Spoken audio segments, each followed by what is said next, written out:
मधुरा स्मृतिश्च बुद्धिं प्रबोधय प्रभो मधुबोधशक्तिं विद्यां प्रयच्छ परमां परिभावयामि। कोमलं कूजयन् वेणुं श्यामलोऽयं कुमारकः वेदवेद्यं परं ब्रह्म भासतां हृदये मम।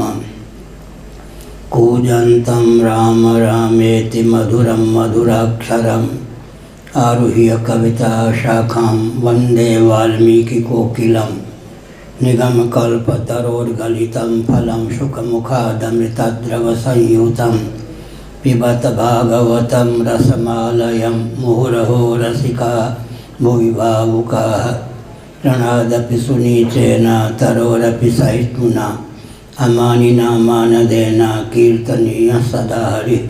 नारायणाखिल गुरो भगवन् नमस्ते शिवाय नमः शिवलिंगाय नमः। तन्मे मनः शिव संकल्पमस्तु सर्वे भवन्तु सुखिनः। नारायण नारायण नारायण। श्री राम जय जय राम। श्री राम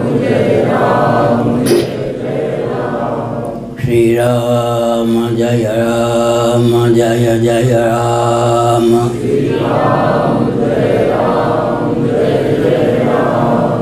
धर्म की अधर्म का प्राणियों में विश्व का गोमाता की गोहत्या भारत सर्वभूत हृदय धर्म सम्राट श्री स्वामी करपात्री जी महाराज की, श्री जगन्नाथ महाप्रभु की, श्री बलभद्र महाप्रभु की, भगवती सुभद्रा देवी की। हर हर महादेव। गोविंद जय जय गोपाल जय जय। गोविंद जय जय गोपाल जय जय। राधा रमण हरि गोविंद जय जय। राधा रमण हरि गोविंद जय जय। श्री कृष्ण गोविंद हरे मुरारे।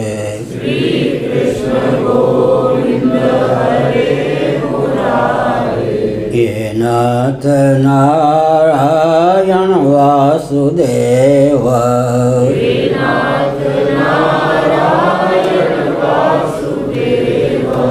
गोविंद जय जय गोपाल जय जय। गोविंद जय जय गोपाल जय जय। राधा रमण हरि गोविंद जय जय। राधा रमण हरि गोविंद जय जय।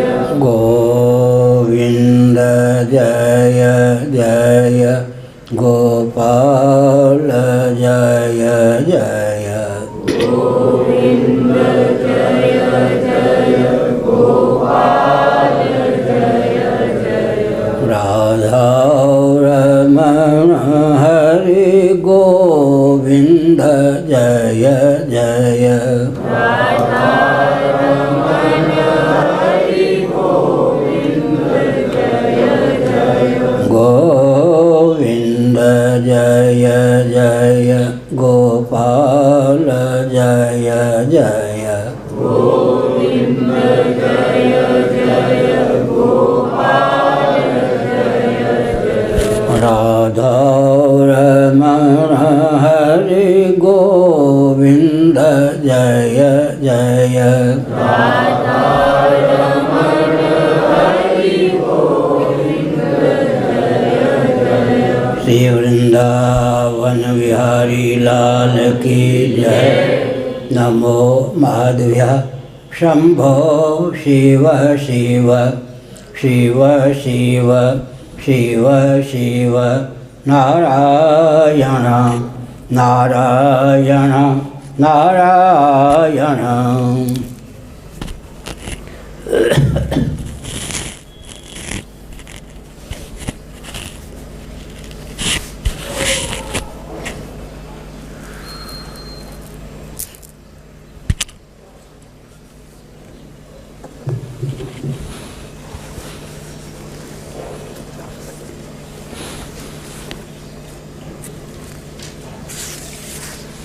निवृत्तमरुन्मनोक्षरुडमुयोगयुजो हृदयन्मुनय उपासते तदरयोऽपि ययोस्मरणात् स्त्रिय उरगेन्द्रभोगभुजदण्डविसक्तधियो वयमपि ते समाः समधिसङ्घ्रिसरोजं सुधा कहिहनु वेदवतावरजन्मलयोऽग्रसरं यत उदगादृशिर्यमनुदेवगणा उभये तर्हि न सन्न च सदुभयं न च कालजवा किमपि न तत्र शास्त्रमवकृष्य शयीत यदा। नारायण।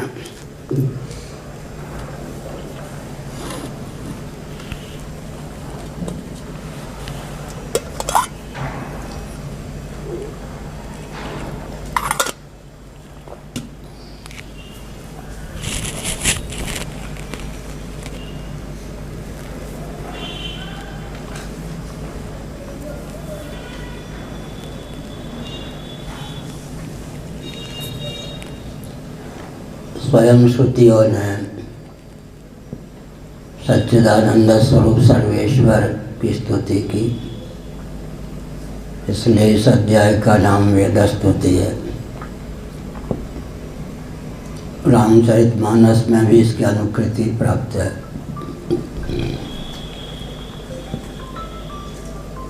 आदिदैविक धरातल पर वेदों की भी सगुण साकारता मान्य है। वेदांत प्रस्थान के अनुसार सच्चिदानंद स्वरूप सर्वेश्वर जगत के न केवल निमित्त अपितु उपादान कारण भी सिद्ध हैं। अभिप्राय यह है कि वे जगत बनाते हैं, जगत बनते भी हैं।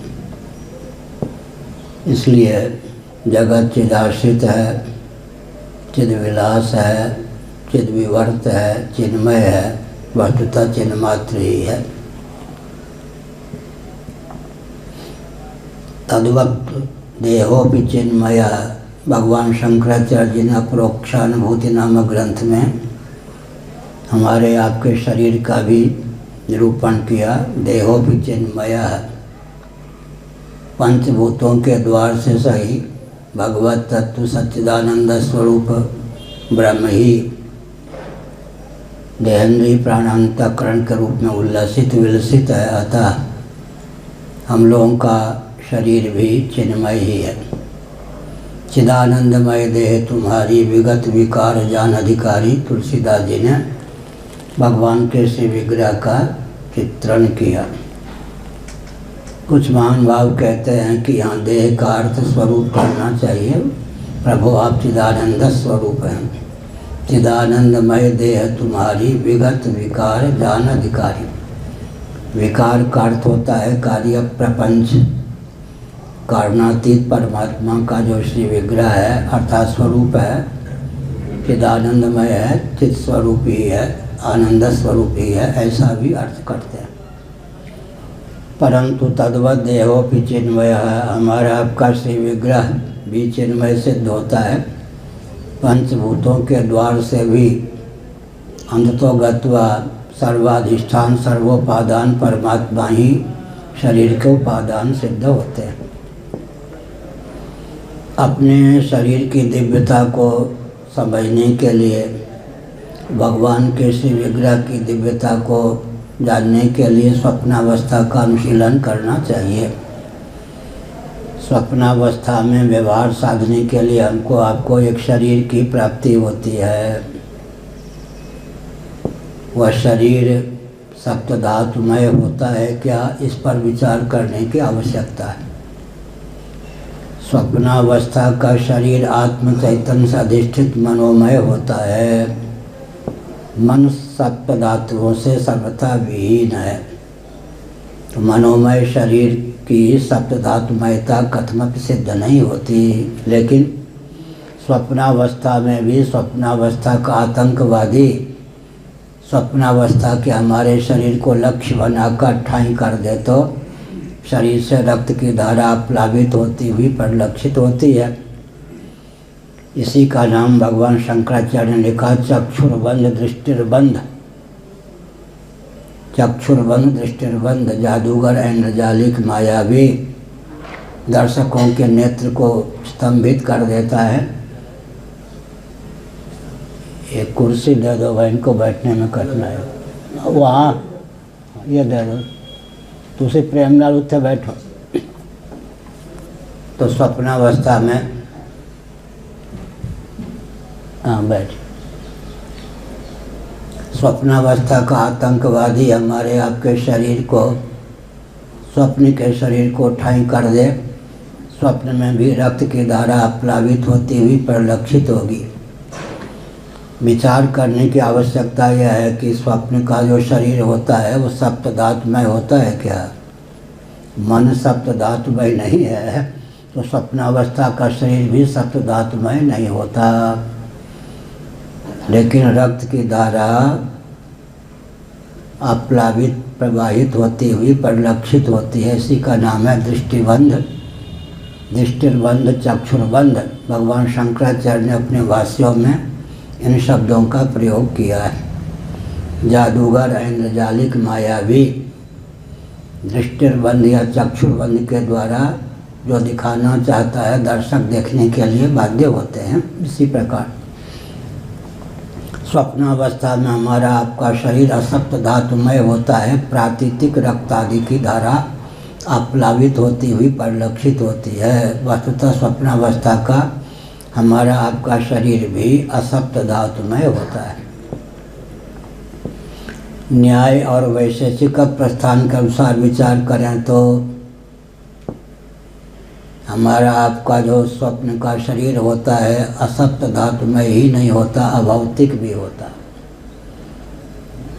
नैयायिकों के यहाँ, वैशेषिकों के यहाँ सूक्ष्म शरीर की संरचना में पंचभूतों का उपयोग अमान्य है, तो अभौतिक भी होता है। लेकिन वेदांत प्रस्थान के अनुसार मन भौतिक है। अपंचीकृत पंच महाभूतों के 3/4 सात्विक अंश से मन की निष्पत्ति पैंगलोपनिषद के अनुसार मान्य है। हमारा आपका शरीर भी स्वप्नावस्था में व्यवहार साधक सिद्ध होने पर भी असप्त धातुमय होता है। तो भगवान के श्री विग्रह की दिव्यता तो समझने योग्य है। भगवान सच्चिदानंद स्वरूप हैं, निरावरण ब्रह्म हैं। पिछले दिनों विस्तार पूर्वक इस तथ्य को उद्भाषित किया गया। करुणा वर्णालय सच्चिदानंद स्वरूप सर्वेश्वर जीवों पर अनुकंपा करने के लिए ही स्वयं को श्री रामकृष्ण आदि रूपों में उद्भाषित करते हैं। कल मैंने कहा, परसों भी कहा, बात गंभीर है इसलिए बार बार कहने की आवश्यकता है। हम अवतार मानते हैं भगवान का, भगवान अवतीर्ण होते हैं। क्यों अवतीर्ण होते हैं? अवतार की मान्यता के पीछे दार्शनिक तथ्य क्या है? हमने संकेत किया कि जिनका भगवान या जिनका ईश्वर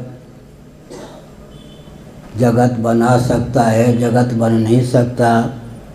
जगत का केवल निर्माता निमित्त कारण सिद्ध होता है, अभिन्न निमित्तोपादान कारण सिद्ध नहीं होता। उनका ईश्वर अवतार भी नहीं ले सकता है। नैयायिकों का ईश्वर अवतार नहीं लेता, वैशेषिकों का ईश्वर अवतार नहीं लेता। शेषवर सांख्यवादी योगियों का ईश्वर भी अवतार नहीं लेता। सत्यार्थक प्रकाश की सीमा का ईश्वर भी अवतार नहीं लेता। बाइबल और कुरान शरीफ की सीमा का ईश्वर भी अवतार नहीं लेता। क्यों नहीं लेता? ले भी नहीं सकता, क्योंकि जगत बना सकता है, जगत बन नहीं सकता। जिनका ईश्वर जगत का अभिन्न निमित्तोपादान कारण सिद्ध नहीं होता है, केवल जगत निर्माता सिद्ध होता है, उनका ईश्वर साक्षात अवतार नहीं लेता। श्री दयानंद स्वामी अवतार तो मानते हैं, लेकिन मुक्त जीव का। उनके यहाँ भगवान श्री रामकृष्ण आदि साक्षात भगवान का अवतार न होकर मुक्त जीव का अवतार के अवतार मान्य हैं। एक दिन हमने बताया था स्थिर मोक्ष की मान्यता स्वामी दयानंद स्वामी के मत में नहीं। पूज्य स्वामी अखंडानंद सरस्वती जी महाभाग बहुत अच्छी ढंग से इस तथ्य को उद्भाषित करते थे कि दयानंद स्वामी ने कर्म से मोक्ष माना है। तो मुंडक उपनिषद, नारद परिव्राजक उपनिषद आदि के अनुसार कर्म का फल अनित्य होता है। कर्म का फल अनित्य होता है तो इसका अर्थ हो गया कि दयानंद स्वामी ने अपने प्रस्थान की सीमा में ठीक कहा, कर्म के फलस्वरूप जब मोक्ष मिलता है तो मोक्ष अनित्य होता है। और हास्य रस सहित या घटना सहित एक दिन मैंने यहाँ बताया था, एक अंग्रेज से पाला पड़ गया स्वामी दयानंद जी का। उस अंग्रेज ने कहा, स्वामी जी एक वन में कितने भी पक्षी क्यों ना हों, एक एक करके उड़ते जाएं तो कभी न कभी वह वन पक्षियों से भिन्न हुए बिना नहीं रह सकता। स्वामी दयानंद जी ने कहा, बात तो ठीक कहते हो, आगे कहना क्या चाहते हो? जीवों की संख्या भले ही कितनी क्यों ना हो, एक एक जीव अगर मुक्त होते जाएंगे तो कभी न कभी कोई भी जीव नहीं बचेगा। जब जीव नहीं बचेगा तो जीवार्था सृष्टि भी नहीं होगी, भगवान की जो है फैक्ट्री बंद हो जाएगी। किसके निमित्त भगवान जगत की रचना करेंगे? दयानंद स्वामी ने कहा कि बहुत ठीक है। वो नहीं कह पाए कि असंख्य हैं। असंख्य का अर्थ होता है जिसका कभी अंत ना हो, अगणित। लेकिन उन्होंने कहा कि अब हम मोक्ष को स्थिर नहीं मानेंगे। आज कोई मुक्त हुआ मान लीजिए स्वामी दयानंद जी के प्रस्थान के अनुसार, तब तक मुक्त रहेगा, महाप्रलय की अवधि तक मुक्त रहेगा, उसके बाद फिर उसका जन्म हो जाएगा। कोई भी जीव सत्यार्थक प्रकाश के अनुसार सदा के लिए मुक्त नहीं होता। महाप्रलय के बाद महासर्ग के प्रारंभ में भगवान जब ईक्षण करते हैं तो मुक्त जीव भी पुनः देहेंद्रीय प्राणांतःकरण से युक्त जीवन प्राप्त करता है। लेकिन वस्तु स्थिति यह है कि भगवान सच्चिदानंद स्वरूप हैं, वे जगत बनाते ही नहीं हैं, जगत बनते भी हैं। इसलिए हमारे भगवान श्री रामकृष्ण आदि रूपों में अवतीर्ण होते हैं। जिनका ईश्वर जगत बना सकता है, जगत बन नहीं सकता, उनका ईश्वर साक्षात अवतीर्ण भी नहीं हो सकता। हमारे ईश्वर जगत बनाते हैं, जगत बनते भी हैं, इसलिए श्री रामकृष्ण आदि रूपों में अवतीर्ण होते हैं। बार बार इस तथ्य को मैंने इसलिए उद्भाषित किया कि अवतारवाद के प्रति लोगों की धारणा यह है कि जो बच्चे लोग होते हैं आध्यात्मिक क्षेत्र में, जिनकी गति नहीं होती, बाल बुद्धि वाले होते हैं, वे अवतार को मानते हैं। लेकिन वस्तु स्थिति यह है कि बौद्धिक धरातल पर विचार करें तो विवेक की पराकाष्ठा जिनके जीवन में होती है वे भगवान के अवतार को मानते हैं। भगवान अवतीर्ण होते हैं, इसीलिए विद्योपाधिक भगवान जब अवतार लेते हैं तब निरावरण ब्रह्म उनको कहा जाता है। निरावरण ब्रह्म यह शब्द हमारे पूज्य गुरुदेव ने हमको बताया। अविद्याकृत काम और कर्म के बिना भगवान अवतार लेते हैं, अर्थात विद्या माया को वशीभूत करके ही भगवान श्री रामकृष्ण आदि रूपों में अवतीर्ण होते हैं। कल मैंने कैमुतिक न्याय से तथ्य को उद्भाषित किया, गुरु ग्रंथर गोविंद की कृपा से कि एकांत में बैठकर भगवान के श्री विग्रह की दिव्यता पर विचार करना चाहिए। जिस विद्या माया की एक कणिका, एक नन्ही सी चिनगारी वृत्ति हमको व्याप्त हो जाए, प्राप्त हो जाए, जिसको चरम वृत्ति कहते हैं, तो एक क्षण में हमको निरावरण ब्रह्म कर देती है। अविद्या और आविद्यक काम कर्म को नष्ट कर देती है, जीवन मुक्त बना देती है। उस विद्या वृत्ति के पूंजीभूत स्वरूप प्रचंड विद्या ही जिनके श्री विग्रह की अभिव्यक्ति में द्वार है, निमित्त कारण है, उन भगवान का श्री विग्रह कितना दिव्य होता होगा, श्री रामकृष्ण आदि कितने दिव्य होते होंगे। तुलसीदास जी ने अवतार को ठीक से समझा। जल हिम उपल विलग नहीं जैसे, बहुत अच्छा। कल परसों मैंने बताया था, स्वभाव को लेकर प्रश्न चिन्ह उपस्थापित नहीं होता। भगवान शंकराचार्य ने संस्कृत में लिखा, मैं हिंदी में बोल रहा हूँ, स्वभाव को लेकर प्रश्न चिन्ह उपस्थापित नहीं होता। अग्निदाहक क्यों, प्रकाशक क्यों, जल शीतल क्यों, ऐसा प्रश्न नहीं किया जा सकता। स्वभाव को लेकर शेर पराक्रमी क्यों, घातक क्यों, स्वभाव को लेकर प्रश्न चिन्ह नहीं उपस्थापित होता। अग्नि शीतल क्यों, ऐसा प्रश्न हो सकता है स्वभाव विरुद्ध स्थिति में।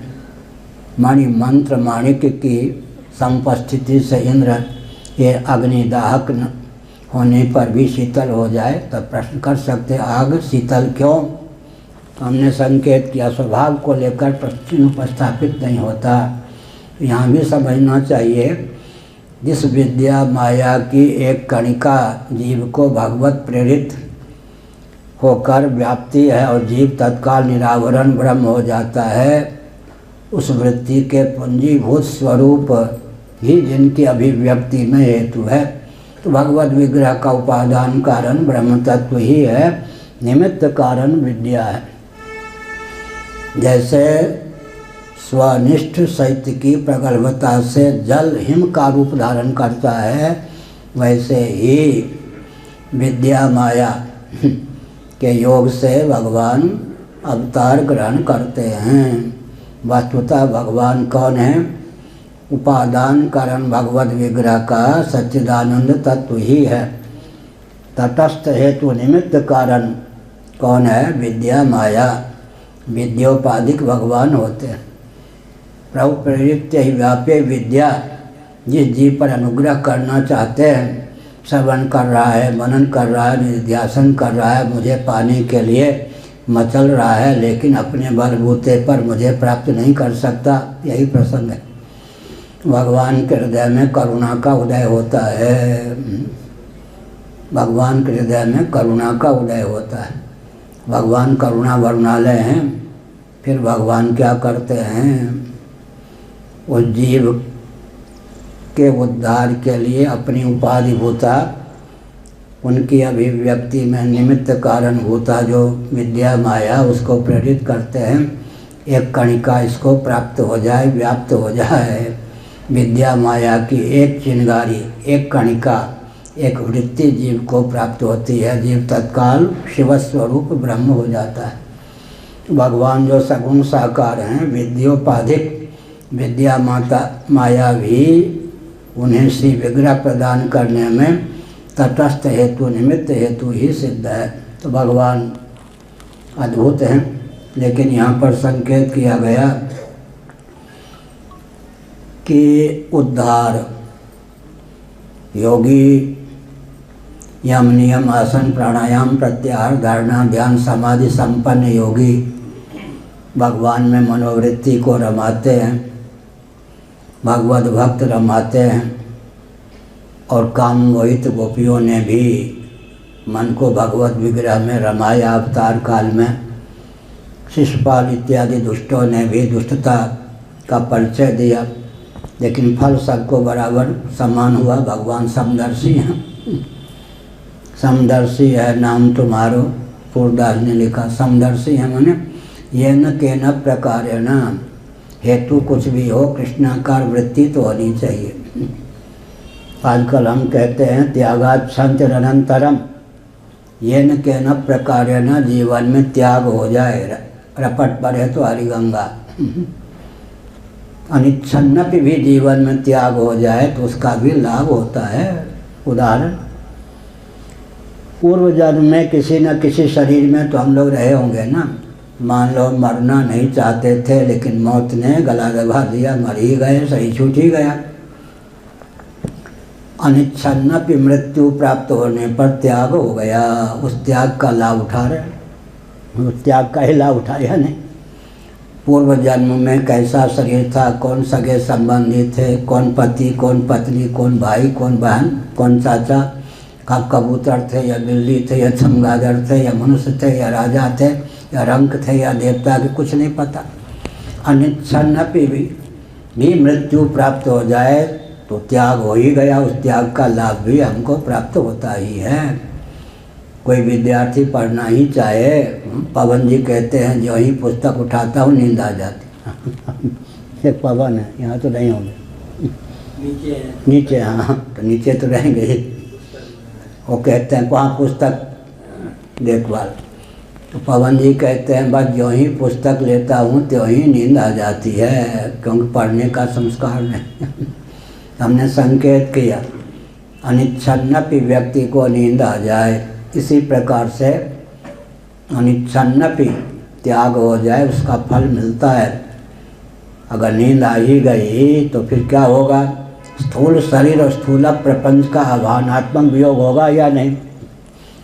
स्थूल शरीर और स्थूल प्रपंच का आभानात्मक वियोग स्वप्न में हो जाता है। उससे कितनी बड़ी सिद्धि मिलती है, आजकल सब जगह हम कहते हैं, कितनी जगह सिद्धि मिलती है। स्वप्नावस्था में हम हिरण्यगर्भ कल्प ब्रह्मा जी के सदृश हो जाते हैं। स्वप्नावस्था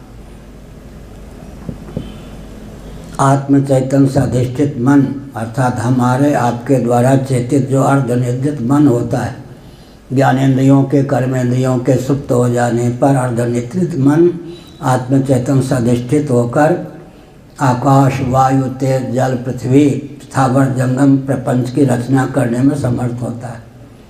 इस समय हम आकाश बना सकते क्या? वायु बना सकते क्या? अग्नि बना सकते क्या? जल बना सकते क्या? पृथ्वी बना सकते क्या? विविध स्थावर जंगम प्राणियों को बना सकते क्या? देवता आदि को बना सकते क्या? नहीं, क्योंकि स्थूल शरीर और स्थूल प्रपंच में अहमिति की पराकाष्ठा है, अहंता ममता की पराकाष्ठा है। अनिच्छन्नपि भी निद्रा आ जाए और स्वप्न दशा की प्राप्ति हो जाए तो त्यागात् शांतिरनंतरम स्थूल शरीर और स्थूल प्रपंच में तादात्म्यपत्ति न होने के कारण स्वप्नावस्था में हम उस त्याग से लाभ उठाते हैं। आकाश, वायु, तेज, जल, पृथ्वी समस्त स्थावर जंगम प्राणियों की रचना करने में समर्थ होते हैं। स्वप्नावस्था की सिद्धि को जागृत काल में जो अपने जीवन में उतारने में समर्थ होते हैं उन्हीं का नाम कपिल इत्यादि सिद्ध होता है। सिद्ध का अर्थ क्या हुआ? स्वप्नावस्था की सिद्धियों का रहस्य समझकर धारणा की प्रगल्भता के बल पर जागृत में भी जो उन सिद्धियों से संपन्न हो जाते हैं वही सिद्ध कहे जाते हैं। सुषुप्ति अवस्था का हमने चित्रण किया। गहरी नींद में क्या होता है? दुख और द्वंद्व से अतिक्रांत जीवन हमको प्राप्त होता है। अगर ईश्वर ने हमको गहरी नींद न दी होती और निर्विकल्प समाधि प्राप्त न होती, निर्विकल्प समाधि का ये विकल्प क्या है? निर्विकल्प समाधि का विकल्प है सुषुप्ति। पूज्यपाद जगत गुरु शंकराचार्य श्री कृष्णोदाश्रम जी महाभाग ने सन 1972 में उड़ियाबाजी महाराज के यहाँ हमको पूछ दिया, कहो। उस समय मेरा नाम ध्रुव चैतन्य था, ब्रह्मचारी वेश में था। ईश्वर को क्या गरज पड़ी कि उसने गहरी नींद बना डाली? मैंने कहा मैं क्या जानूँ, मैं आपका बच्चा हूँ, विद्यार्थी हूँ, बालक हूँ। चाहता तो उत्तर दे सकता था लेकिन उचित नहीं होता। मैं ही बोलता तो महाराज मौन रहते, ये बड़बड़ बोलता। उन्होंने पौन घंटे 45 मिनट लगभग बहुत ही आनंद विभोर होकर हमको बताया। हमको तुमको अपने बलबूते पर निर्विकल्प समाधि प्राप्त न हो और विकल्प के रूप में सुसुप्ति भी कदाचित सुलभ न हो तो हम पागल बिना वे बिना नहीं रह सकते। साधनहीन प्राणियों को पागल होने से बचाने की भावना से भावित होकर करुणा वरुणालय सच्चिदानंद स्वरूप सर्वेश्वर ने गहरी नींद बना दी। लंबा वाक्य हो गया। तो ऐसे ही बोलने का अभ्यास है बचपन से। सच्चिदानंद स्वरूप सर्वेश्वर की कृपा है, गहरी नींद बना दी। कम्युनिस्टों के बीच में कहीं बोलना पड़े तो मैं कहता हूँ विनोद पूर्वक, कम्युनिज्म में तो क्या टिकेगा? जो वाद, तंत्र, सिद्धांत कुछ भी कहें, 24 घंटे भी टिक नहीं सकता, उसका आलम्बन लेकर किस व्यक्ति का भला हो सकता है। नींद में पर तो गाढ़ी नींद का वेग ही पानी फेर देता है। सुनिए जवाहरलाल नेहरू जी कहीं भी हों, बहुत बढ़िया याद आ गई। पूज्य स्वामी वामदेव जी महाराज ने एक वाक्य कहा था हमारे पूज्य गुरुदेव को लेकर, बुरा न मानो होली है, होली आने वाली है क्या, होली है। नास्तिक शिरोमणि नेहरू जी के समय में आस्तिक शिरोमणि स्वामी करपात्री जी ना होते तो उसी समय भारत कम्युनिस्टों का राष्ट्र बन गया होता। किसने कहा था? स्वामी वामदेव जी महाराज। हमारे पूज्य गुरुदेव के संबंध में उन्होंने एक वाक्य कहा, नास्तिक शिरोमणि नेहरू जी के समय आस्तिक शिरोमणि स्वामी करपात्री जी ना होते तो नेहरू जी के शासन काल में ही भारत कम्युनिस्टों का राष्ट्र बन गया होता, कम्युनिज्म के चपेट में पड़ गया होता। तो कम्युनिज्म क्या शासन करेगा, कम्युनिस्ट क्या शासन करेंगे, कम्युनिज्म क्या अपनी उपयोगिता सिद्ध करेगा, इस पर भी कह दें। देहात्मवादी जितने होते हैं, चेतना विशिष्ट शरीर ही आत्मा है कम्युनिस्टों के यहाँ, और विषयजन्य आनंद ही आनंद है कम्युनिस्टों के यहाँ, चारवाकों के यहाँ, लोकायतिकों के यहाँ, जितने भी देहात्मवादी हैं उनके यहाँ चेतना विशिष्ट शरीर ही आत्मा है। अगर चेतना विशिष्ट शरीर ही आत्मा है तो गाढ़ी नींद का वेग जब प्राप्त होता है और गाढ़ी नींद जब प्राप्त होती है तब शरीर चेतना विशिष्ट शरीर का भान रहता है क्या? तो हो गया ना, कम्युनिज्म पर पानी फेरने में तो गाढ़ी नींद ही पर्याप्त है। अभीष्ट सक चंदन वनितादि के परिरंभन सेवन से प्राप्त आह्लाद ही आह्लाद है, आनंद है। ये कम्युनिस्टों का, चारवाकों का, लोकायतिकों का दूसरा सिद्धांत है। पंचदशी कार विद्यारायण स्वामी जी ने इस पर पानी फेरते हुए मनोरम तत्व उद्भासित किया। दुख पसंद नहीं है, लेकिन विषयजन्य आनंद भी स्थिर प्रेमास्पद है क्या? दुख ही नहीं, विषयजन्य आनंद भी व्यक्ति को बौरा देता है, पागल बना देता है। दैहिक दैविक भौतिक ताप की बात छोड़ दीजिए, विषयजन्य आनंद प्रिय के स्थान पर प्रिय ही नहीं, मोद के स्थान पर मोद ही नहीं, बल्कि प्रमोद के स्थान पर प्रमोद, जिसके जीवन उल्लसित है। मर्त्यलोक में सर्वाधिक आनंद किसी व्यक्ति को प्राप्त हो तो तैत्तिरीय उपनिषद के अनुसार उसका नाम क्या है? मानसानंद। आजकल तो कठिन है। सप्तद्वीपा मेदिनी, 7 द्वीपों वाली पृथ्वी आजकल है ही नहीं। आजकल तो भूगोल भी अधूरा है। 4 सिंधु से परिवेष्टित भूभाग को ही 7 भागों में भौगोलिकों ने बांटा है। तो श्रीमद् भागवत के 5वें स्कंद के अनुसार, विष्णु पुराण के अनुसार क्या यही भूगोल है? गोल का अर्थ गोला नहीं होता, गोल का अर्थ मंडल होता है। खगोल, भूगोल, गोल माने मंडल। लोग कहते हैं पृथ्वी चिपटी है या गोली है, अरे गोल का अर्थ गोलाकार थोड़े होता, गोल माने मंडल, भूमंडल। खगोल माने खमंडल, खगोल मंडल, गोल का अर्थ होता है मंडल, मंडलाकार। तो हमने संकेत किया सप्तद्वीपाच मेदिनी, 7 द्वीपों वाली मेदिनी पृथ्वी आजकल है ही नहीं। हमको भूगोल में पढ़ाया गया था 5वीं कक्षा में, भूगोल पृथ्वियों ये नहीं। 7 द्वीपों वाली पृथ्वी कहाँ सुलभ है? 4 सिंधु से परिवेष्टित भूभाग को ही आजकल 7 रूपों में कल्पित विधा से विभक्त कर देते हैं। श्रीमद् भागवत के 5वें स्कंद का भूगोल आजकल प्राप्त कहाँ है? ध्यानपूर्वक सुनिए। धार्मिक राजा होता है, शासक होता है, धर्मानुसार शासन तंत्र होता है, पृथ्वी अपने आप को यूँ फैला देती, यूँ। और धार्मिक शासन तंत्र होता है, पृथ्वी आप अपने आप को यूँ कर लेती है, समेट लेती है अधिदैव की दृष्टि से। और अगर आदि भौतिक धरातल पर भी तो पृथ्वी में भी पर्वत आदि में वृद्धि है या नहीं? पर्वत आदि में वृद्धि है। वृद्धि के बाद में कहीं पर वृक्ष आदि तो है ही, पर्वत आदि में भी वृद्धि होती है। एक बढ़ता हुआ पर्वत फिर जाकर स्तंभित हो जाता है, उससे अधिक ऊंचा नहीं जा सकता है। हमने एक संकेत किया तो धार्मिक शासन होता है तो पृथ्वी अपने आप को यूँ फैला देती है, अधार्मिक शासन होता है तो यूँ पृथ्वी अपने आप को समेट लेती है। 7 द्वीपों वाली मेदिनी आजकल सुलभ नहीं है। सप्तद्वीपाच मेदिनी मनुस्मृति में दाक्षिणात्य पाठ है। भगवान शंकराचार्य ने गीता भाष्य के प्रारंभ में उस दाक्षिणात्य पाठ को ही मंगलाचरण के रूप में प्रस्तुत किया है। मनुस्मृति का वचन ही दाक्षिणात्य पाठ।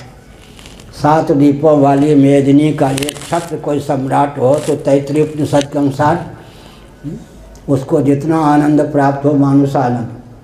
सप्तद्वीपा मेदिनी का एक छत्र सम्राट हो, युवा हो, हृष्ट पुष्ट हो, गहेंद्रीय प्राणांतःकरण में बल और वेग पर्याप्त हो, भूमंडल का जितना भी भोग्य पदार्थ है निष्कंटक भाव से उसको भोगने के लिए सुलभ हो, पत्नी इत्यादि सबके सब परिकर अनुकूल हों, भोग्य भी पर्याप्त, भोगने की क्षमता भी पर्याप्त। बड़ी विचित्र बात भोगने की क्षमता भी पर्याप्त होनी चाहिए, नहीं तो भोगा न भुगता वयमेव भुगता। हल जोतने वाला किसान समझता है कि इन बैलों को मैं जोत रहा हूँ, जोतते जोतते जब थक जाता है तो क्या कहता है, इन बैलों को मैंने क्या जोता, इन बैलों ने मुझे जोत लिया कहता है। ट्रैक्टर को चलाने वाला सोचता है कि ट्रैक्टर में चला रहा हूँ, 200-300 किलोमीटर चलाने के बाद कहता है हाय ट्रैक्टर को मैंने क्या चलाया, ट्रैक्टर ने ही मुझे चला दिया। हम लोग DCM higher secondary school Kishanganj Delhi के विद्यार्थी थे।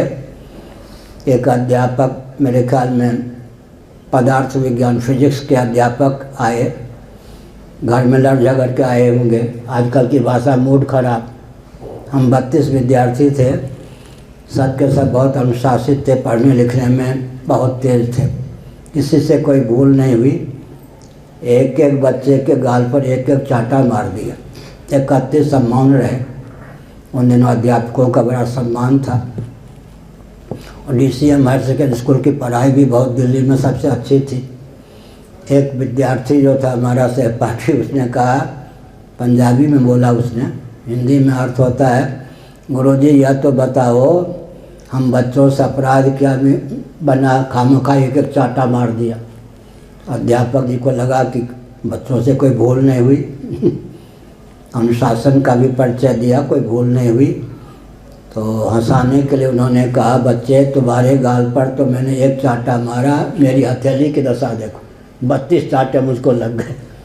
क्या हम लोग हंस पड़े, बात ठीक है थी। मारने वाला समझता मैं मार रहा हूँ, बाद में समझता मैंने क्या मारा, मारने वाले ने हमको मारने वाले ने हमको मार दिया, वही पिटाई खाने वाले ने हमको पीट दिया। भोगा न भुगता वयमेव भुगता। लेकिन ऐसी कहानी ना हो। सप्तद्वीपा मेदिनी का एक छत्र कोई सम्राट हो, सब प्रकार के भोग को भोगने की क्षमता भी उसमें हो, नहीं तो एक गुलाब जामुन एटम बम दिखता है। हमारे पूज्य गुरुदेव का वाक्य। संग्रहणी आदि का कोई मरीज हो, ब्लड शुगर का कोई मरीज हो, उसके मोतीचूर का एक लड्डू रख दीजिए, वो विवेकी है तो वो एटम बम समझेगा। मोतीचूर क्या है, एटम बम है, इसको खाने पर बस दुर्दशा हुए बिना नहीं रह सकती। कभी कभी प्रतिकूलता भी अनुकूलता का रूप धारण कर लेती है। एक सेठ आए इसलिए सेठ आ जाए, राजा महाराजा आवे, हमारा मन नहीं चलता कि धनी आए कुछ दे जाए, कभी नहीं। देवराज इंद्र भी आएंगे, सम्मान करूँगा, स्नेह दूंगा, स्वागत करूँगा, ये मुझे कुछ दे जाए ये भावना नहीं रही। साथ वालों को पता है, जो आता है मेरे मन में भाव होता है मैं इससे क्या दे सकता हूँ, दरिद्र बनाकर नहीं, भिखमंगा बना के नहीं। मेरे हृदय में लेने का, गुरुओं से ज्ञान विज्ञान लेने का तो अलग है, लेने का भाव ही नहीं होता। कौन मुझे दे जाएगा, मैं इसको क्या दे जाऊंगा। राष्ट्र के लिए भी यही सोचता हूँ, मैंने राष्ट्र को कुछ दिया या नहीं, बहुत कुछ देना चाहता हूँ, क्या दे के शरीर छोड़ूंगा। तो समझ गए। लेकिन कलकत्ता के सेठ आए, समुद्र के तट पर एक मंदिर है, उसके वो ट्रस्टी थे। तो उन दिनों शरीर में कमर में दर्द नहीं था, लोगों को भोजन कराता था बैठकर कुर्सी पर। तो हमने कहा कि एक दही परोस रहे थे, दही इनको भी दो। संकोच में बेचारे दही खा गए, दमा के बीमार। हमको नहीं मालूम था, उन्होंने सोचा बस मरे आज तो।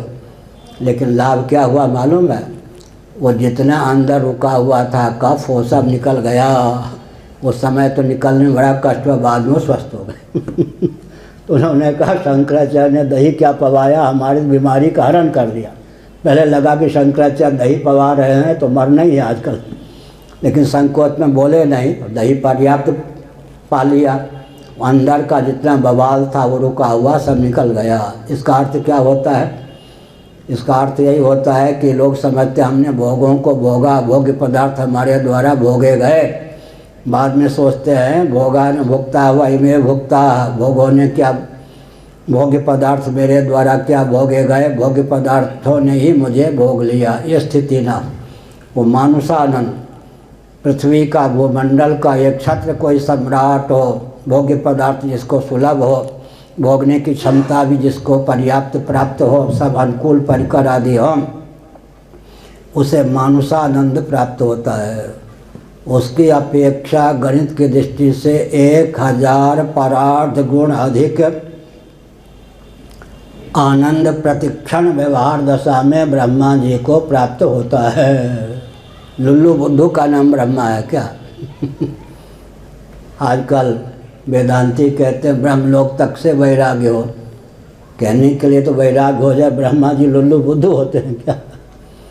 मर्त्यलोक में सर्वाधिक आनंद जो आजकल सुलभ नहीं है, तत्वज्ञों की बात अलग है, उसकी अपेक्षा 1000 परार्ध गुण अधिक व्यवहार दशा में प्रतिक्षण जिनको आनंद सुलभ होता है वो ब्रह्मा जी होते हैं।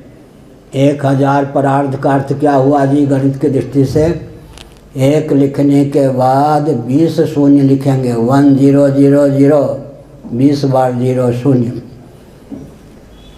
तब उसका नाम होगा। 1 लिखने के बाद 17 शून्य लिखेंगे तो परार्ध है। 1 लिखने के बाद में 20 शून्य लिखेंगे तो सहस्र परार्ध, 1000 परार्ध। मर्त्यलोक में सर्वाधिक आनंद की अपेक्षा ब्रह्मा जी को व्यवहार काल में प्रतिक्षण 1000 परार्ध गुण अधिक आनंद सुलभ होता है। उन ब्रह्मा जी को तो तृप्त हो जाना चाहिए, लेकिन वो ब्रह्मा जी भी क्या करते हैं जी? सोते हैं। ब्रह्मा जी की सुसुप्ति का वर्णन कहाँ है? 8वें अध्याय गीता में। वे ब्रह्मा जी सुसुप्ति लाभ करते। इसका अर्थ विषय जन्य आनंद पराकाष्ठा का सुलभ हो तो भी बुरा न मानो होली है। अच्छा विराजिए।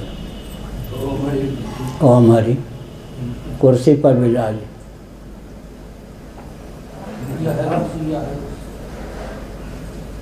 बैठा दो भाई प्रेम से, कष्ट है पाँव में। बैठे विराज।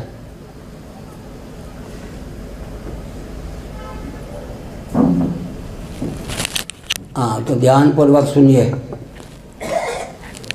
बैठे।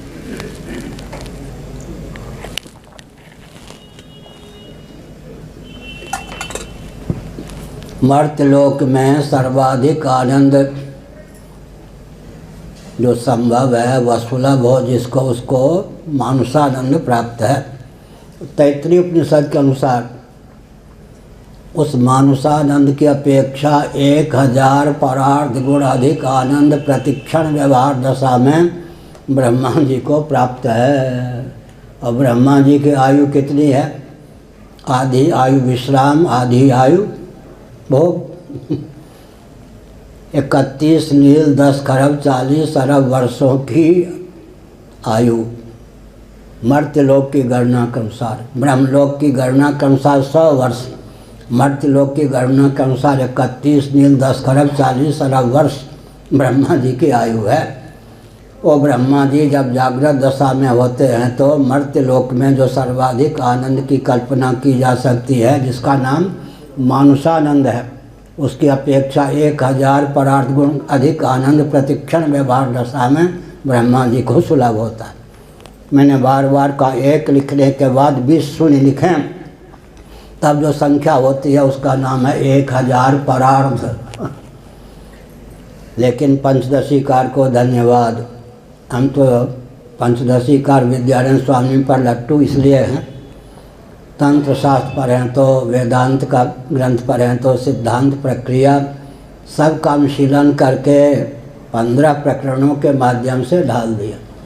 पंचदशी किसी को विधिवत तैयार हो तो तंत्रागम में भी उसकी अबाध गति हो जाए, सर्वत्र अबाध गति हो जाए। तो बहुत बढ़िया तथ्य ख्यापित किया पंचदशीकार ने। जहाँ विषय जन्य आनंद होता है वहाँ त्रिपुटी होती है, भोक्ता भोग और भोग्य। जहाँ त्रिपुटी होती है वहाँ द्वैत होता है। द्वैत माने अजहल लक्षणा, दो या दो से अधिक का नाम द्वैत। भयम द्वितीयाभिनिवेशत स्यात् द्वितीयाद् वै भयम भवति अजहल लक्षणा। द्वैत का अर्थ दो ही नहीं होता, 2 मिनट, 2 ग्रास, 2 कदम, 2 शब्द कहते हैं। अजहल लक्षणा से 2 तो है ही, 2 से अधिक का नाम भी द्वैत हो जाता।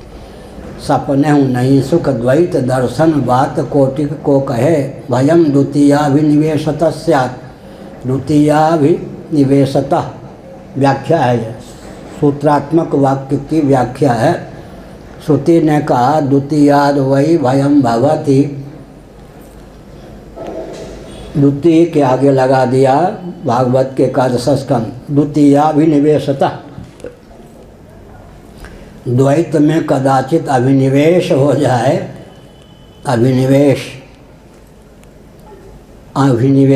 द्वैत में अविद्या अस्मिता राग द्वेष अभिनिवेश। द्वैत में कभी अभिनिवेश हो जाए, प्रगाढ़ लगाव हो जाए, आसक्ति हो जाए, द्वैत भावापत्ति की सिद्धि हो जाए तो भय प्राप्त होगा।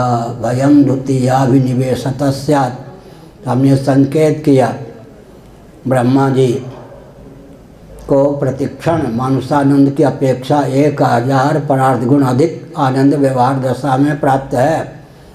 वे ब्रह्मा जी भी योग निद्रा लाभ करते हैं। क्यों लाभ करते हैं? जहाँ दुख की बात छोड़ दीजिए, विषय जन्य आनंद है वहाँ त्रिपुटी है, भोक्ता भोग और भोग्य। जहाँ त्रिपुटी है वहाँ द्वैत है, जहाँ द्वैत है वहाँ श्रम है, और जहाँ श्रम है वहाँ उर्दू में बोलें तो खालिस, नी उपसर्ग लगा दें तो निखालिस, प्योर अंग्रेजी में आनंद नहीं है। इसलिए हमने क्या संकेत किया, जहाँ द्वैत है वहाँ श्रम है, जहाँ श्रम है वहाँ पर्याप्त परिपूर्ण आनंद नहीं है। इसलिए दुख ही नहीं सुख भी त्याज्य है। सुख कौन सा दुख? त्रिपुटी गर्भित सुख जो होता है, भोक्ता भोग्य भोग्य, भोक्ता भोग्य भोग्य, त्रिपुटी गर्भित, त्रिपुटी को लेकर अगर हम भोक्ता हो गए तो त्रिपुटी की सिद्धि होगी ही। तो आनंद का उपभोग भी व्यक्ति को पागल बना देता है। इसलिए विषय जन्य आनंद का त्याग करके व्यक्ति सोने के लिए बाध्य होता है। जहाँ त्रिपुटी है वहाँ द्वैत है। विषय जन्य आनंद का भोक्ता हम होंगे तो त्रिपुटी होगी ही। जहाँ त्रिपुटी होगी वहाँ द्वैत होगा, जहाँ द्वैत होगा वहाँ श्रम होगा, जहाँ श्रम होगा वहाँ पर्याप्त आनंद नहीं होगा। अर्थात सुख से भी वैराग्य अपेक्षित है। इसीलिए सपने हूँ नहीं सुख द्वैत दर्शन बात कोटिक को कहे, यही अद्वैत की अपूर्वता सिद्ध होती है। इसी सिद्धांत के अनुसार द्वैत तो है, लेकिन द्वैत में रमण करेंगे तो तनाव होगा। सपने हूँ नहीं सुख द्वैत दर्शन बात कोटिक को कहे। जहाँ द्वैत है वहाँ श्रम है, जहाँ श्रम है वहाँ पर्याप्त आनंद नहीं है। हम न तुम दफ्तर गुम। सुसुप्ति अवस्था में द्वंद्व की पहुँच नहीं होती। सर्दी गर्मी भूख प्यास ये सब मान अपमान, किसी भी द्वंद्व की पहुँच नहीं होती, दुख की पहुँच नहीं होती। इसलिए गाढ़ी नींद आवश्यक है। विषय जन्य आनंद जिनको भरपूर प्राप्त है उनके लिए भी गाढ़ी नींद की आवश्यकता है। तो विषय यह चल रहा था कि भगवान सच्चिदानंद स्वरूप हैं। वे जब निज इच्छा से विद्योपाधिक होने पर भी अवतार लेते हैं श्री रामकृष्ण आदि रूपों में, तब समदिशा आया। भगवान समदर्शी हैं, समदर्शी है नाम तुम्हारो। सूरदास जी ने इसका अनुवाद कर दिया, बहुत बढ़िया। भगवान समदर्शी हैं।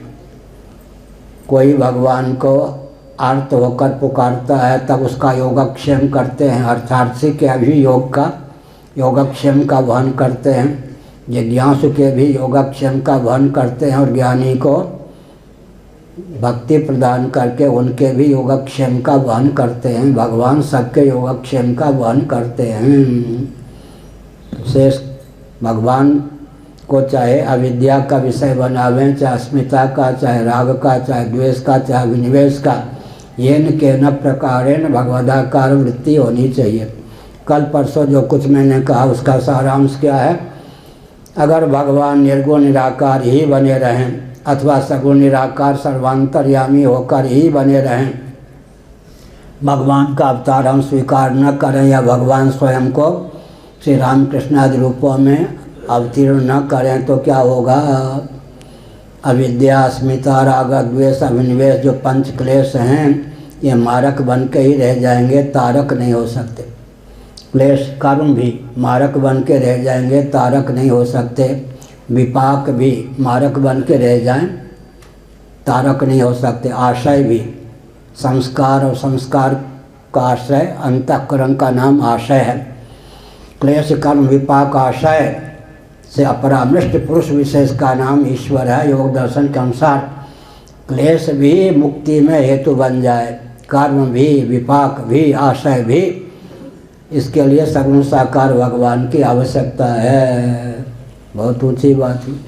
क्लेश भी तारक, कर्म भी तारक, विपाक भी तारक, आशय भी तारक बन जाए। भव सिंधु में डुबोने वाले जितने मनोभाव हैं, कर्म हैं, सब के सब उद्धारक बन जाएं। इसलिए भगवान सगुण साकार रूप में स्वयं को अभिव्यक्त करते हैं। अगर भगवान का सगुण साकार स्वरूप न हो तो फिर क्या? भवबंध से मुक्ति का मार्ग ही मानो अवरुद्ध हो जाए। तो कामासक्त गोपियों को भी उद्धार का अवसर मिला। येन केन प्रकारेण, अरयोपी लिखा है, अरि भी, येन केन प्रकारेण कृष्णाकार भगवदाकार वृत्ति होनी चाहिए। कल मैंने कहा वैर भाव सुमिरहि वही निश्चर। निश्चर जो है निशाचर कोटि के व्यक्ति और निश्चर ही वो वैर भाव से मेरा स्मरण करते हैं। अविद्या का विषय भगवान को बना लीजिए, अविद्या तारक हो जाएगी। कल परसों कहा अस्मिता का विषय मधुरीपुरामिति भावनशीला कृष्णोहम, अस्मिता भी तारक बन जाएगी। राग का विषय भगवान को बना लें, राग डुबोने वाला मनोभाव है, लेकिन भगवदर्थ जो राग है, भगवान में समर्पित जो राग है वो भवतारक बन जाता है। यहीं तक कि एक सज्जन आते थे, पंजाब के थे, और जब मैं पुजूरिया वाली महाराज का आश्रम में रहता था, अब शायद शरीर न रहा हो,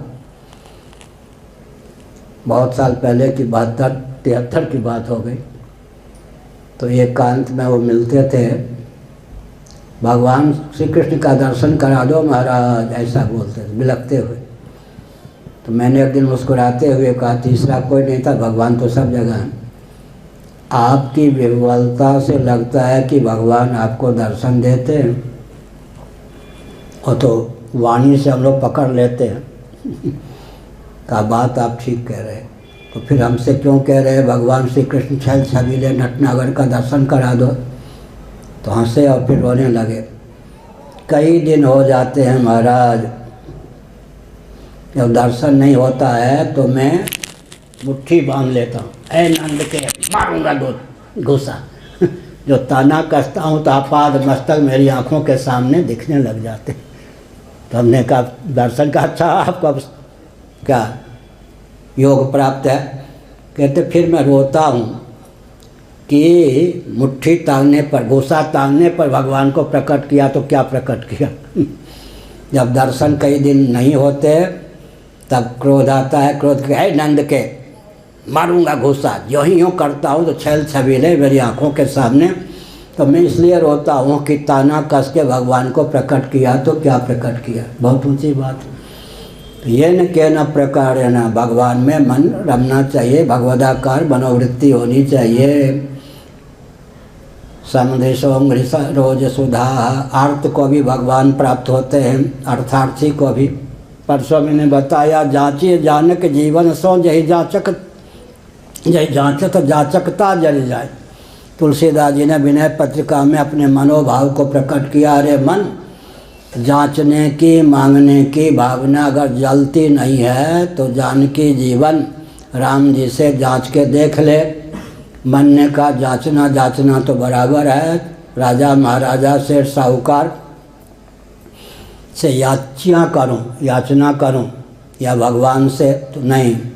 भगवान से मांगोगे तो मन भर मांगो, कण भर मांगोगे तो मन भर देंगे।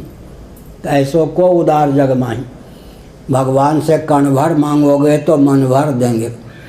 मन भर देने के बाद भी भगवान का मन नहीं भरेगा। राजे महाराजे सब किसी का दरवाज़ा इस बंदे ने खटखटाया नहीं, आर्थ होकर सही अर्थार्थी होकर सही मेरा ही दरवाज़ा खटखटाया है। इस पर भगवान इतने रीझ जाएंगे कि मन भर मांगोगे नहीं, कान भर मांगोगे तो मन भर देंगे। फिर भी भगवान का मन नहीं भरेगा तो अपने आप को भी सौंप देंगे। ऐसो को उदार जगमाही, बिन सेवा जो द्रवय दीन पर राम सरिस को नहीं। जांची जानक जीवन सो जही जांचत जाचकता जल जाए। कोई किसी के पास एक रोटी मांगने आवे, वो 25 रोटी दे दे, जांचने की वृत्ति में समाप्त हो जाएगी या नहीं। इसलिए लौकिक व्यक्ति जो होते हैं बड़े विचित्र होते हैं। ये जो धनी व्यक्ति होते हैं ना, उनकी बड़ी दुर्दशा होती। कैसे होती मालूम? कोई मांगने वाला आ तो नहीं रहा है, ले जाएगा भाई। कोई मांगने वाला आ रहा है या नहीं बड़ी विकट हालत होती। सेठ साहूकार मांगने वाला न आवे तो दाता दानवीर के रूप में प्रसिद्धि कैसे हो। मांगने वाला आ जाए तो देते रहें तो वही कंगाल हो जाए। एक दृष्टि से देखता कोई आज मांगने वाला आया है या नहीं, एक दृष्टि से देखता कोई मांगने वाला तो नहीं आ गया, बड़ी दुर्दशा होती क्या रहा भी ना जाए सहा भी ना जाए वाली बात। ये जो शेर साहूकार आदि होते हैं ना, कोई मांगने वाला ना हो तो दाता के नाम पर वो प्रसिद्ध कैसे हो। मांगने वाला हो तो सोचते हैं देते देते कई महीने कंगाल हो जाऊं, बड़ी दुर्दशा। इसलिए तुलसीदास जी ने कहा जांचिए जानक जीवन सो जही जांचत जाचकता जल जाए। बुरा न मानो होली है। ये राजवंशी द्विवेदी जी महाभाग के एक पुत्र ने हमसे कहा कि मैं सेठ के यहाँ नौकरी करता हूँ महाराज। सेठ का स्वभाव आपको मालूम है? हमने कहा मैं क्या पता, बताओ। उन्होंने कहा कि सेठ का स्वभाव यह होता है कि यहाँ कोई हो तो बुरा नहीं माने, होंगे ही, सामने ही है। सेठ का स्वभाव क्या होता है सिरसागंज, सेठ का स्वभाव क्या होता है सेठ का स्वभाव क्या होता है, अगर दूंगा नहीं मेरे यहाँ काम करने वाले को तो भूखा मरेगा तो काम क्या करूँगा, और ज़्यादा दे दूंगा तो नौकरी छोड़ देगा तो हमारे पास कौन रहेगा। इसलिए वो मरने भी नहीं देते, जीने भी नहीं देते, हाँ झुला झुला के मारते बुरा न मानो होली। अगर भरपूर दे दूंगा तो मेरे समान हो जाएगा, पार्टनर हो जाएगा, बाद में हमसे भी आगे बढ़ सकता है। अगर दूंगा नहीं तो भूखे मरेगा तो काम क्या करेगा, ज़्यादा ले जाएगा तो वो भी धनी हो जाएगा, हमारे यहाँ काम क्यों करेगा। बड़ी विचित्र स्थिति होती है। मरने भी ना पावे और जीवित भी न रहे, इस ढंग से शेर साहूकार व्यक्तियों से काम लेते हैं। गीता प्रेस आदि की जय जितने संपादक आदि ब्राह्मण आदि होते हैं, नाम होता है वहाँ वैश्यों का काम करते सब ब्राह्मण नाम होता है सब वैश्यों का काम करते हैं सब ब्राह्मण। कुछ हटा देते हैं, उनका नाम भी नहीं, फिर क्या करते हैं। त्यागी तपस्वी स्वामी जी तो नाम के इच्छुक नहीं थे, उनका नाम ही क्यों लें ये लिखते हैं ना भूमिका। जिन्होंने भागवत का अनुवाद किया वो तो नाम से अतीत थे, नाम क्या लें। यह हुआ काम सारे पंडितों से कराते, नाम होता है सेठों का। इसका अर्थ क्या हुआ, जांची जानक जीवन सो जही जांचत जांचकता जड़ जाए। अरे मन जांचने की भावना न जल रही हो तो भगवान राम जी से मांगो, कान भर मांगोगे मन भर देंगे, फिर भी संतोष नहीं होगा तो बहुत बढ़िया। दाता जो है उत्तम दाता जब तक अपने को न दे दे तब तक उसको संतोष नहीं होता। दाता बड़ा या देय वस्तु बड़ी, दान में दी गई वस्तु बड़ी या दाता बड़ा? दाता सबसे बड़ा। 3 पग की बात है, हमारे पूज्य गुरुदेव का यह वाक्य है। अंत में बलि, राजा बलि कहा 2 पग में तो हमने सब ले लिया, 1 पग तो बाकी रह गया। तो बलि ने कहा अच्छा महाराज ठीक है, मैं हूँ ना, मेरे सर पे पाँव रख लीजिए। क्यों? दाता बड़ा या दाता के द्वारा दी गई वस्तु बड़ी? अरब रुपया भी है तो दाता बड़ा होगा या नहीं? 2 पग में तो हमारी सारी संपत्ति आपने ले ली, हमारे वचन को अन्यथा न होने दें। 1 पद मेरे सर पे पाँव रखी, अपना उद्धार कर लिया। इसका मतलब क्या हुआ? दाता बड़ा होगा या दाता के द्वारा दी गई वस्तु बड़ी होगी? तो भगवान जो हैं आर्त अर्थार्थी को भी इतना देते हैं, कान भर मांगे तो मन भर देते हैं, मन भर देकर भी भगवान का मन नहीं भरता। वो देखते कितना बड़ा त्यागी है जी। इतने सेठ साहूकार राजा महाराजा किसी के प्रति आकृष्ट ना होकर अनन्या चिंतयन्तो माम, अनन्य आर्त अर्थार्थी भक्त होते या नहीं? राजा महाराजा सेठ साहूकार नेता देवराज इंद्र ये सब दाता बहुत पड़े हुए हैं, किसी का दरवाज़ा खटखटाया नहीं, किसी के प्रति है बुद्धि रखी नहीं, किसी का दरवाज़ा खटखटाया नहीं, सब ओर से दृष्टि हटाकर मेरा ही दरवाज़ा इसने खटखटाया है। भले ही आर्त हो, भले ही अर्थार्थी हो, लेकिन इसका त्याग कितना ऊंचा है, इसकी दृष्टि कितनी निर्मल है। भगवान इस उदारता पर रिझ करके कान भर मांगता है तो मन भर देते हैं, मन भर देने के बाद भी मन नहीं भरता है तो कहते हैं मैं स्वयं को भी सौंप रहा हूँ। भगवान के प्रभाव स्वभाव और स्वरूप, भगवान के प्रभाव का श्रवण करने पर व्यक्ति भगवान का आर्त और अर्थार्थी भक्त बन जाता है। गीता का 7वां अध्याय। अब इसी ढंग से वहाँ लिखा नहीं है क्या अभिप्राय है? भगवान के प्रभाव का श्रवण करने पर व्यक्ति भगवान का आर्त अर्थार्थी भक्त बन जाता है।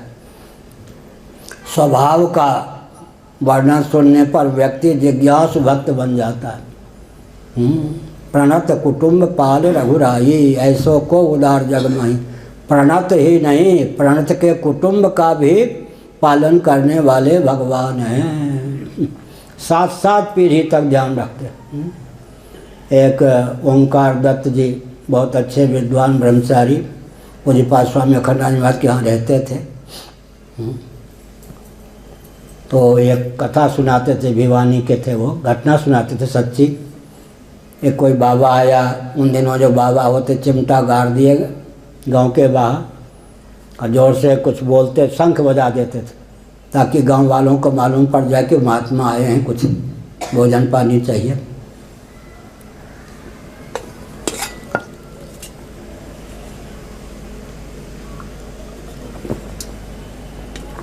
गांव का सरपंच गया, क्या चाहिए महाराज? कोई ऐसी चीज़ मांग ली, इतनी चीज़ मांग ली कि वो दे नहीं सकते थे। कहा महाराज इतना तो मैं नहीं दे सकता। तो कहा साफ दे दूंगा, रुकिए रुकिए। गांव के उस पार कोई सिद्ध महात्मा रहते थे, उनके पास गए कि महाराज संकट हो गया, एक बाबा आया है, शंख उसने फूंक दिया। मैं गया तो उसने कहा इतना दो, इतना तो मैं दे नहीं सकता, है नहीं। फिर वो धमकी देता साफ दे दूंगा। तो उन्होंने कहा 2 मिनट रुको। वो बाबा का योग बल से ध्यान किया, इसमें कोई दमखम नहीं। उसके 6 पीढ़ी ऊपर तक गए, 7वें पीढ़ी हो गए उससे, उसमें भी कोई, इसके गुरु में भी कोई तप का दम नहीं। अब वो तो 7वीं पीढ़ी में हाँ वो सिद्ध महात्मा हुए। कहा देखो 7वीं पीढ़ी में सिद्ध महात्मा हुए हैं, 6 पीढ़ी के जो ये 7वीं पीढ़ी में है, ये ऊपर 7वीं पीढ़ी में सिद्ध हुए, उनके बल पर शाप लग जाएगा। इसलिए फिर क्या करो, 2-4 गांव के व्यक्ति मिल लो, आपस में मिल करके वो जो बाबा मांगता है उतना दे दो, नहीं तो इसका शाप लग जाएगा। ये नहीं कि मैं मांगने आया हूँ या आप लोगों से मांगूंगा। इसका मतलब क्या हुआ? इसका मतलब ये हुआ कि भगवान प्रणत कुटुंब पाल रघुराई, भगवान के प्रभाव का श्रवण करने वाला भगवान का ही अर्थार्थी भक्त होता है। भगवान के स्वभाव का अंकन हो जाए तो जिज्ञासु भक्त ही होता है। भगवान के स्वरूप का ज्ञान प्राप्त हो जाए तो ज्ञानी भक्त हो जाता है। और एक कदम आगे, ज्ञानी इच्छा मधुसूदन सरस्वती, भगवान की रूप माधुरी का ज्ञान हो जाए, छैल छबीले नटनागर की रूप माधुरी का ज्ञान हो जाए तो प्रेमी भक्त हो जाता है। आर्थ भी हो सकते हैं, अर्थार्थी भी हो सकते हैं, जिज्ञास भी हो सकते हैं, ज्ञानी भी हो सकते हैं। और दासी कृता गोप वधू विटेना, मधुसूदन सरस्वती जी। एक दिन मैंने कहा था, सनकादि जी की दृष्टि में, शुकादि जी की दृष्टि में, श्री मधुसूदन सरस्वती जी आदि महानुभावों की दृष्टि में सगुण साकार भगवान का जो स्वरूप है, और छोड़ दीजिए रूप दर्शन की बात छोड़ दीजिए, केवल भगवान वेदव्यास ने अपने लाडले लाल सुखदेव जी को अपने पास बुलाने, आकृष्ट करने के लिए एक जादू का प्रयोग किया। बरहा पीडम नटवर बपु, यह श्लोक अपने विद्यार्थियों को याद करा दिया। वन में जाओ, ललित स्वर में इस श्लोक को गाओ। मेरा बेटा सुखदेव जो मुझको भी छोड़ के चला गया है, वो संस्कृत का जानकार है, विद्वान है। इस श्लोक पर लट्टू होकर वो मेरे पास संहिता पढ़ने आएगा तो मेरा लाला मुझको मिल जाएगा। बरहा पीडम नटवर बपु, इस श्लोक को सुन करके सुखदेव जी महाराज लोटपोट हो गए। आहा, फिर क्या, आजकल तो खिलौना मानते हैं अवतार को, भगवान के विग्रह। ऐसा जो दुर्लभ तत्व, एक ही श्लोक के माध्यम से भगवान छैल छबीले नटनागर श्याम सुंदर मदन मोहन के स्वरूप का चित्रण किया गया है। ऐसा दुर्लभ तत्व मुझे सुलभ नहीं हो सकता। फिर विमुख हो गए। वेदव्यास जी ने अपने शिष्यों से कहा, मिला सुखदेव, क्या प्रभाव पड़ा? एक बार बहुत आकृष्ट हुए, फिर विमुख हो गए। एक बार बहुत वो समझ गया, फिर वो एक श्लोक बना करके भेजा कि भगवान जो हैं परम दुर्लभ होने पर भी परम सुलभ हैं। आर्तस्वर से जो उनको पुकारता है, आर्तस्वर से जो उनको पुकारता है उस पर लोटपोट हो जाते हैं। भगवान के स्वरूप का, स्वभाव का, प्रभाव का अंकन हो, साथ ही साथ भगवान कहियत दीन पियारे, बहुत बढ़िया, जाऊँ कहाँ तजित शरण त्यारे, कहियत दीन पियारे। भगवान का नाम दीनानाथ। भगवान दीन पर भी प्रेम करते हैं, अर्थात भगवान साधनहीन पर भी प्रेम करते हैं। भगवान का स्वभाव ऐसा है, तो स्वभाव प्रभाव स्वरूप के विज्ञान से आकृष्ट होते हैं। आज के प्रवचन का सार क्या निकला? अविद्या का भी अक्लिष्ट उपयोग हो जाता है भगवत विग्रह को लेकर। भगवान जब अवतार लेते हैं तब प्रकट लीला इसको कहते हैं। प्रकट लीला, मथुरा क्या महात्म लिखा गया भागवत में, नित्य ही भगवान सन्निहित हैं। हमारे पूज्य गुरुदेव का बहुत कठिन और ललित ग्रंथ है भक्ति रसायनवा, आधा अनुवाद हो गया है, उसका आजकल अनुवाद कर रहा हूँ। उसमें जो सब भाव आता है, बहुत गंभीर भाव। मथुरा उसको कहते हैं जहाँ भगवान सदा सन्निहित हों। मथुरा शब्द की व्युत्पत्ति उपनिषदों में, मथुरा किसको कहते हैं? बहुत बढ़िया, अविद्या काम कर्म आदि का मंथन कर दे साहब, जीवक के जीवत्व को, अनित्य को हटाकर शुद्ध बुद्ध मुक्त बना दे मथुरा। मथुरा मंडल का महात्म्य है, यहाँ भगवान नित्य ही सन्निहित हैं। भगवान व्यापक हैं, सर्वत्र नित्य सन्निहित हैं। फिर भी कोई उर्वर भूमि होती है, कई ऐसे क्षेत्र हैं जैसे जिधर का शरीर है बस, और वैसे गंगा तट पर कोई कुआं खोदना चाहे तो 5-7 हाथ में ही खोदने पर पानी आ जाता है। राजस्थान आदि में 50-50 फीट में भी पानी आ जाए, 150 फीट में तो और भाग्यमान है। इसी प्रकार सबने संकेत किया भक्ति आदि के लिए भी उर्वर भूमि हो तो वहाँ जल्दी काम बन जाता है। जहाँ महापुरुषों ने चिंतन किया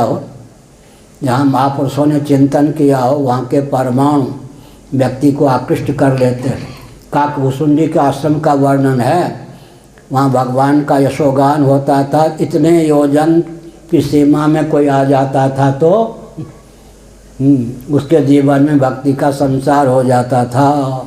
श्मशान के आसपास भी जाएं तो तनिक भी अशुद्धि हो तो भूत प्रेत इत्यादि लग जाते हैं, और देवस्थान के आसपास रहें तो दिव्य परमाणु प्रभावित करते हैं। इसी प्रकार से वातावरण इतना दिव्य होना चाहिए, कलुषित विचार नहीं, कलुषित चिंतन नहीं, तू मैं का भंडार नहीं। क्या भगवान का नाम लें, भगवान की रूप माधुरी का चिंतन करें, लीला का यशोगान करें, धाम में निवास करें।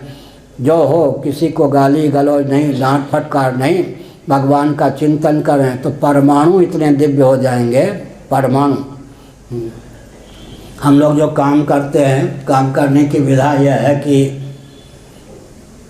80% कार्य परमाणुओं के द्वारा बन जाता, तब हम मुँह खोलते हैं ऐती है धरातल पर काम करने के। उदाहरण के लिए मैं पुरी आया, शंकराचार्य पद पर प्रतिष्ठित होने के 1 सप्ताह पूर्व बाग में घूम रहा था, तो न निर्गुण का चिंतन हो न सगुण का पहले तो ये वृंदावन है ना, वृंदावन मुरियाबाद जी महाराज का आश्रम में आया सन 72 में। जो मैं नैमिसारण में और कहाँ हिमालय में 14 घंटे नित्य निर्गुण का चिंतन करता था, मुरियाबाद जी महाराज के आश्रम में आया तो परमाणु इतने सुप्त थे उन दिनों कि 1 मिनट भी चिंतन न हो, वहाँ के परमाणु चिंतन टिकने ही ना दे। सच्ची बात। हमने कहा यहाँ तो किसी ने चिंतन किया ही नहीं है, भंडारे आदि का ही चिंतन होता होगा। परमाणु से संघर्ष करने में मुझे 6 महीने लगे।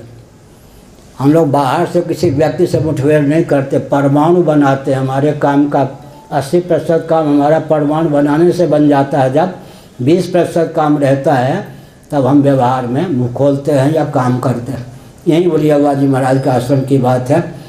हमने सोचा यहाँ तो वर्षों से किसी ने निर्गुण का चिंतन नहीं किया है। 6 महीने तक हमने प्रयास किया। 1 मिनट होने लगा चिंतन, 2 मिनट, फिर 14 घंटे एक दिन में निर्गुण का चिंतन होने लगा। वहाँ के परमाणु बलिष्ठ हो गए। जब मैं पुरी गया तो न सगुण का चिंतन हो न निर्गुण का।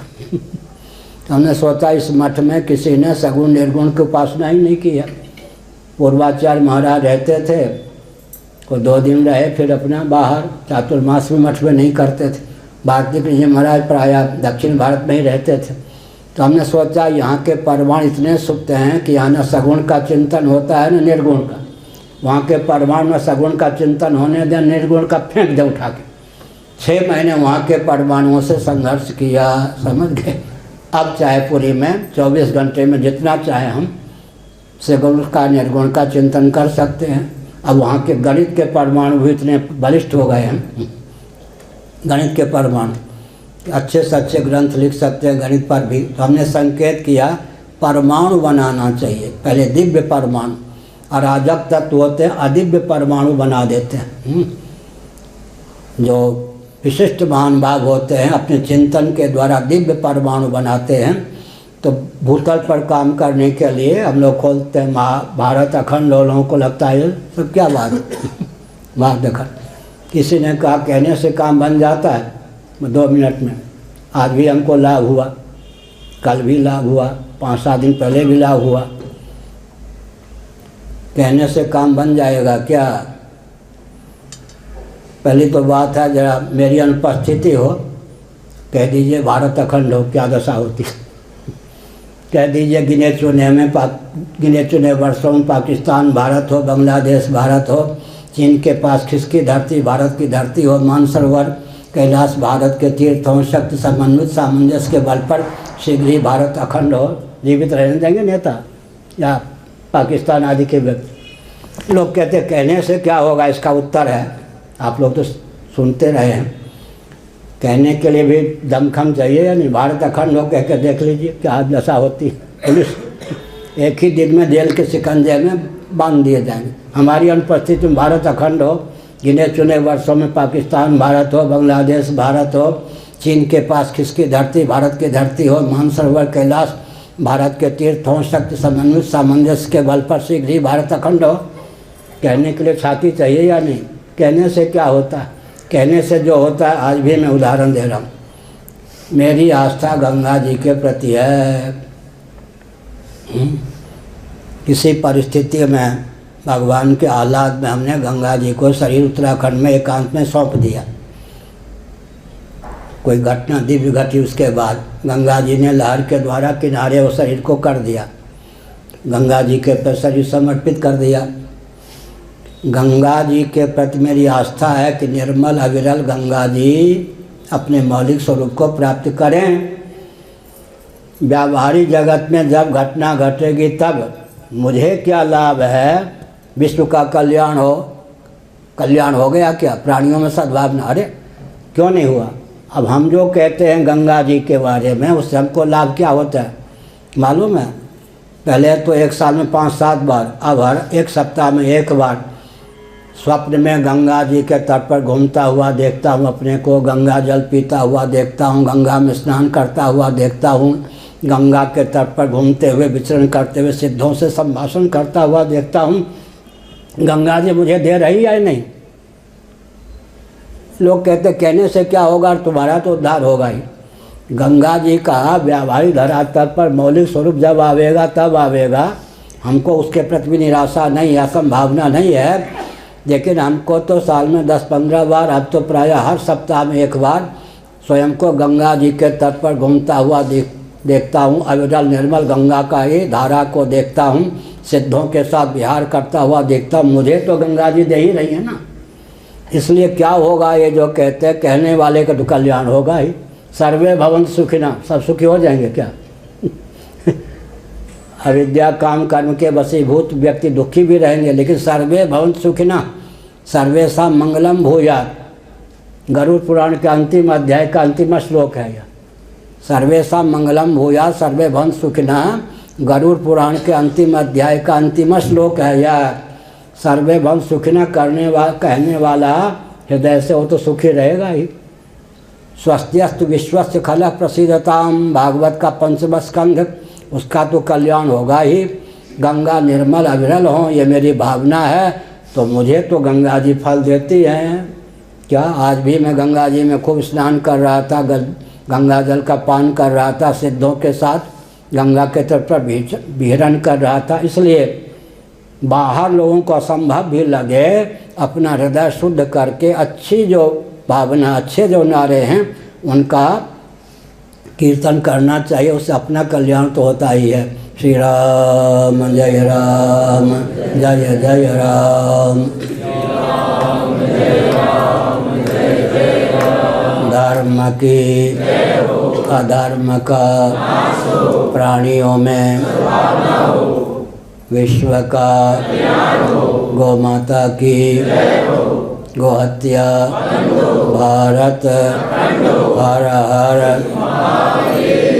श्रीधर स्वामी ने विषय महिमा, विषय की महिमा से भगवान ही क्लेश के विषय बन जाएं तो भी तारक बन जाते हैं। वल्लभाचार्य जी की प्रतिज्ञा है, श्रीधर स्वामी की नकल मत करो, कहीं किए बिना न रहा जाए तो शब्द बदल दो। श्रीधर स्वामी कहते हैं विषय की महिमा से, तो वो कहेंगे प्रमेय बल, बात है कहीं। श्रीधर स्वामी से बचने का प्रयास करते करते भी वल्लभाचार्य जी जहाँ अनुकरण करने के लिए बाध्य होते हैं वहाँ शब्द तो बदल ही देते हैं, विषय के स्थान पर प्रमेय बल।